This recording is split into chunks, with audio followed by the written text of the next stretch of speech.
cyane kuko yaturinze mu minsi itambutse yabanye natwe. Tugarutse rero tugira ngo twongere dusangire hamwe ijambo ry'Imana.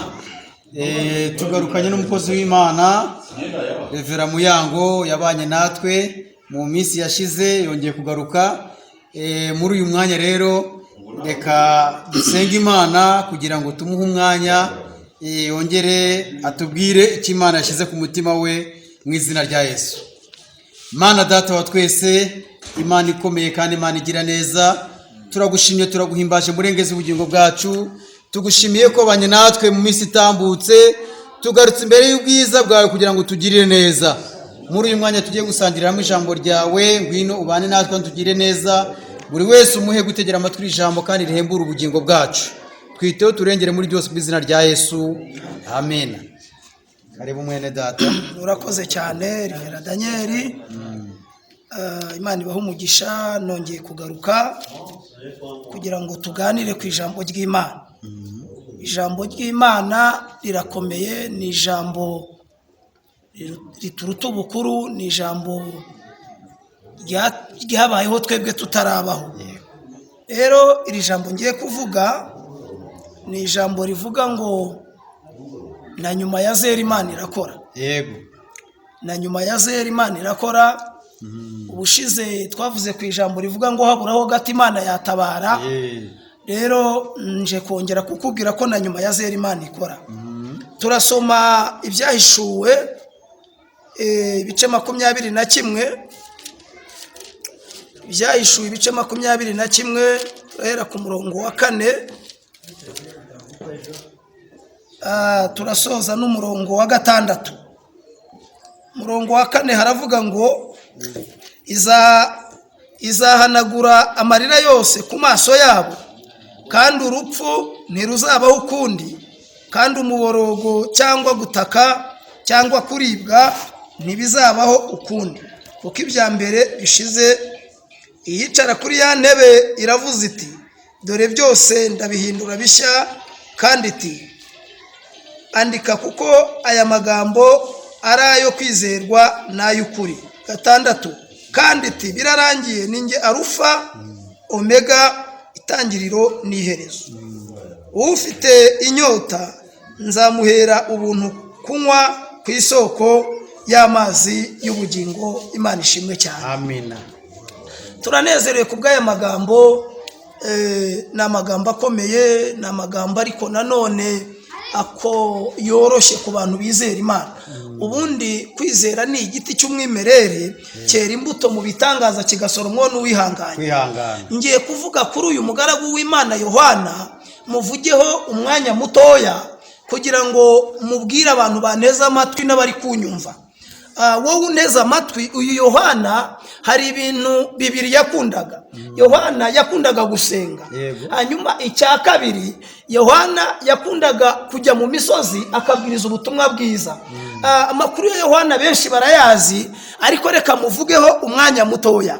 Uyu mugaragu w'Imana habayeho akarengane mu bwoko bw'Imana, hanyuma hazaho kuba ko Yohana bamufata bamushyira mu ngunguru y'amavuta. Inama iraterana, birakunda. Buriya inama ishobora guterana, ibintu bagukoreye bigakunda, ariko Imana ikibuka ko wigeze kuyikorera. Imana ikibuka ko wigeze gukora umurimo wayo.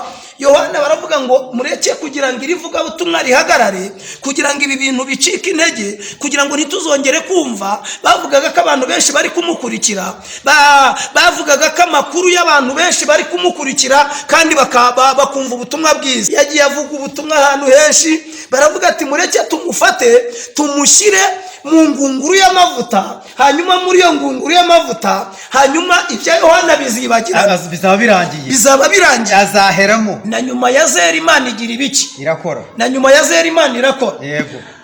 Yohana itegeko ryari itegeko, baramufata bamushyira mu ngunguru y'amavuta. Ndagira ngo nkubwire kuntu na nyuma ya zera Imana ikora. Yohana ngamaramo umunsi wa mbere. Buriya amavuta ni ikintu gikomeye. Uwagushyira mu mavuta wese ntuzirarira ingunguru y'amavuta yakotsa ugapfa ukarangira Imana itakubayeho, Imana itaguhagazeho, Imana itakubaye hafi, ibyawe byarangira. Rero muri bya bindi byose ukora burya Imana yaguhagazeho. Haleluya. amina amina. baramufata bamushyira mu ngunguru y'amavuta umunsi wa mbere umunsi wa kabiri. Noneho ngo bajya gupfundura kuri ya ngunguru y'amavuta. Ntabwo mbizi niba bari bagiye kumushinyagurira, niba bari bagiye kureba ko yapfuye, ngo bapfunduyeho gato cyane ngo basanga Yohana ngo yari umusaza w'imvi ngo byari byararangiye, ngo basanga agasatsi kabaye nk'ak'umwana muto, ngo basanga agasatsi imvi. Buriya Imana ikiriza mu kwiheba. Aho waba ugarukiye hose, aho waba ugenda hose, umenye ko Imana muri kumwe. Na nyuma ya zera Imana yakora igitangaza. Noneho ngo Yohana ngo bamuvanamo ari umusore, bamuvana muri icyo kigeragezo cy'amavuta, basanga Yohana yabaye umusore. Amina. Mwene data urimo urabyumva neza? Wowe uneze amatwi urimo uranyumva? Wowe ukunze kuntega amatwi buri munsi urimo uranyumva? Basanga Yohana yabaye iki? Izo ni imbaraga z'Imana. Izo ni izindi mbaraga abandi bantu badafite. Haleluya. Izo ni imbaraga abandi bantu batabonesha amaso. Yari yarizeye Imana ifite imbaraga. Yari yarizeye Imana. Haleluya. Yari yarizeye Imana ifite ubushobozi. Yari Imana. Yego.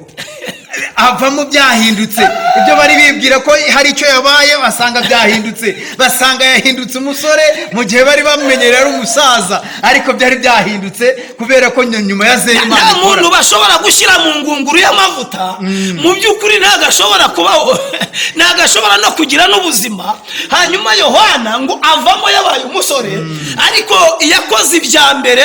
Imana yakoze bya bindi bya mbere aho wari wihebye, izongera ikora n'ibya kangahe n'ibya kabiri. Ngo baravuga noneho ngo ubwo avuye mu ngunguru y'amavuta, mureke tumujyane mu kirwa Ipatimu, muri icyo kirwa nazavayo, muri icyo kirwa nazabona kunavayo. Ngo bamugejejeyo ngo bamusigayo.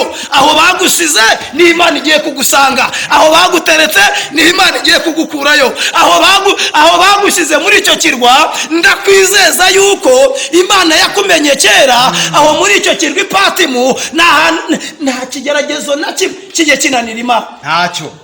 Niba uri kunyumva hereza Imana icyubahiro. Amina. Niba uri kunyumva, ayiwe wowe uri kunyumva, zamura ibiganza hereza Imana icyubahiro.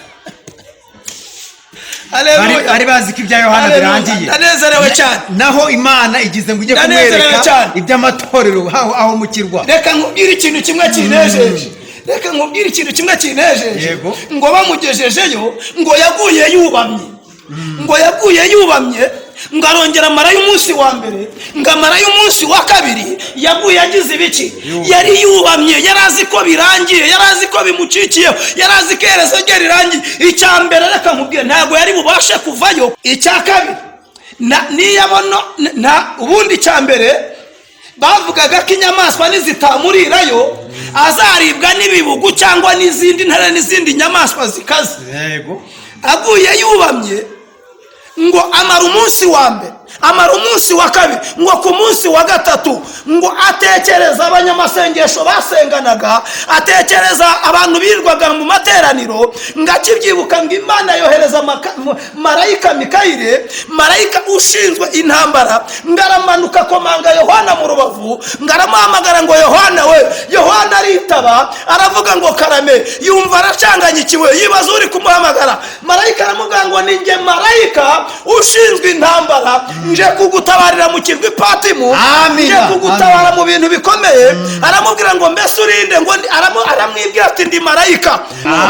Aramubwira ngo ibintu byose nkubwira ubyandike. Yohana ngo icyo yafataga cyose ngo cyahindukaga ikaramu. Ngo Yohana aravuga ngo mbonye ijuru rishya n'isi nshya. Ngo kuko ijuru rya mbere ngo n'isi ya mbere ngo byari byashize. Ngo mbona ururembo rwari Yerusalemu ngo rumanuka ruva mu ijuru ku Mana yacu, ngo rwiteguye ngo nk'uko umugeni arimbishirizwa umugabo kugira ngo izahanagura amarira yose ku maso yabo.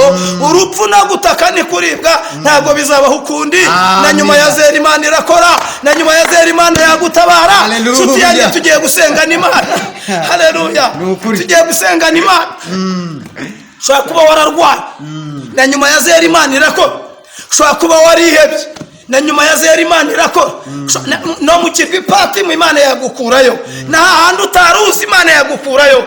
Ngatangira kwandika, izahanagura amarira yose ku maso yawe, izahanagura amarira. Ngo kandi urupfu no gutaka no kuribwa ntibizabaho ukundi kuko ibya mbere bishize. Imana iguha umugisha cyane. Amen. Imana ikugirire Amen. neza. Amen. Yohana arongera Imana imuvanayo ubwa kangahe? Ubwa mbere bamushyize mu ngunguru y'amavuta, ubwa kabiri bamujyana mu kirwa Ipatimu, Imana imukurayo. N'ahantu Imana itagukura na nyuma ya zera Imana irakora. Kandi uyu Yohana mu ntumwa za Yesu nubwo yakorewe ibyo byose niwe wapfuye urupfu rw'ikirago. Abandi baricwe, abandi bagira ute, nawe bamushyira mu ngunguru y'amavuta bazi ngo azaheramo, bamujyana ku kirwa bazi ngo azagwayo, ariko araza agaruka mu Efeso abariho asinzira. Yandika ku murongo wa 4, ku murongo wa 4, Imana ishimwe cyane. Ku murongo wa 4 mu bice 21 haravuga ngo byahishuwe, yego byahishuwe, yego. Nahageze umurongo wa 4 haravuga ngo izahanagura amarira yose ku maso yabo, kandi urupfu ntiruzabaho ukundi, kandi umuborogo cyangwa gutaka cyangwa kuribwa ntibizabaho ukundi kuko ibya mbere bishize. Ibyo bishize. Iyicara kuri ya ntebe gatanu iravuze iti dore byose ndabihindura bishya, kandi andika kuko aya magambo ari ayo kwizerwa n'ay'ukuri. Imana ishimwe cyane. Amina. Ibyo bishize. Ibyo bishize. Yego. Ibyo byose bagambiriye bishize. Ibyo bakugambiriyeho bishize. Mu ngunguru y'amavuta birangiye, mu kirwa Ipatimu birangiye, byamucikiyeho birangiye, ubona bitagishobotse. Imbaraga z'Imana zirakora, imbaraga z'Imana zirabohora, imbaraga z'Imana zirakiza. Wowe urwaye izera Imana, wowe wumva izera Imana, wowe ubona ubuzima bwarahagaze izera Imana. Muzaniye itangazo ryo kwizera Imana, na nyuma ya zeru Imana irakora. Tugiye gusenga Imana. Amina. Tugiye gusenga. Ibyo byose birangiye, ibyo byose bishize, wizera Imana izakugirira neza. Tugiye gusenga Imana. Amen. Nomero yanjye ni 078 078 5 5 24 69 ndasubiramo 078 5 44 69. Yesu aragukunda nshuti yanjye. Yesu arakuzi. Ushaka kumpamagara kugira dusengane cyangwa tuganire, ushaka kuba ufite icyifuzo, ushaka kuba ufite igitekerezo, Uwiteka akomeza kugirire neza. Turacyakomeza kubasengera no kubingingira Imana. Imana ibaha umugisha cyane. Amen. Amen. Reka dusenga Imana kugira ngo ikomeze kubana nawe ufite ibibazo, nawe uri mu bigeragezo, ibyo byose birangiye Imana izakugirira neza. Mana Data wa twese, Imana ikomeye kandi Imana igira neza, tugarutse imbere y'ubwiza bwawe, komeze kutwita no kuturengera. Nyakubahwa Imana, tumaze kumva yuko na nyuma ya zeru ujya ukora, kandi Mwami Imana Nyiringabo, ibyo bishize, ibyo birangiye, ibyo bagambiriye ku bwoko bwawe, ibyo bagambiriye ku bahungu, ibyo bagambiriye ku bakobwa, ibyo bagambiriye kuri aba babyeyi, ibyo babagambiriyeho birangiye, kugira neza kwe kuzagaragara. Ngakomeza kubana natwe no kuturinda, komeze kudushyigikira muri byose, mu izina rya Yesu. Amen. Shalom, shalom, shalom. Shalom.